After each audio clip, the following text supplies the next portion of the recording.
Mesdames, Messieurs, bonjour. Et bien pour cette journée dominicale et notamment pour cette dernière journée de l'année 2017, eh bien la situation s'annonce plutôt perturbée. Alors sur cette animation satellite, on peut très bien constater donc la première perturbation qui nous a concerné aujourd'hui, la deuxième qui arrive et qui concernera principalement les régions du nord de la France, apportant donc pas mal de pluie et également un peu de vent sur les côtes de la Manche ou les côtes atlantiques. Confirmation donc pour ce dimanche matin avec une France coupée en deux, principalement des nuages porteurs d'ondées sur la moitié nord. En revanche, plus au sud, eh bien l'ensoleillement sera un peu plus généreux. Les rafales de vent qui souffleront à plus de 90 km/h, notamment sur la côte d'Opale, et plus de 60 km/h dans l'intérieur des terres. Pour ce qui est des températures, eh bien, elles restent toujours au-dessus des normales de saison. D'ailleurs, nous pouvons observer un contraste entre la moitié nord et la moitié sud. Seulement 6 degrés par exemple à Lyon, 8 degrés à Nice, tandis qu'il fera 13 degrés à Lille ou encore 13 degrés pour la capitale. Pour ce qui est de votre après-midi, la situation restera peu de choses près la même. Le soleil revient un peu plus généreusement sur l'Alsace-Lorraine, mais globalement,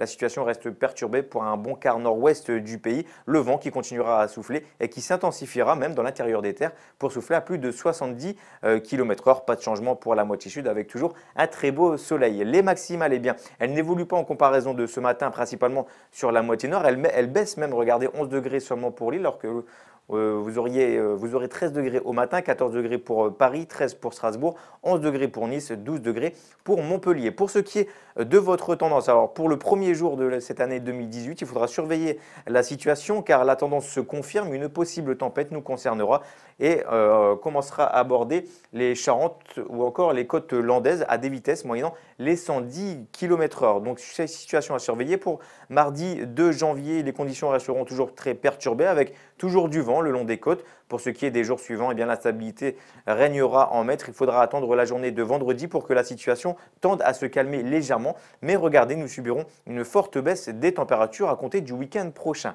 Voilà, je vous souhaite à toutes et à tous de passer une excellente fin d'après-midi et je vous souhaite à toutes et à tous également un excellent réveillon de la Saint-Sylvestre. À très bientôt.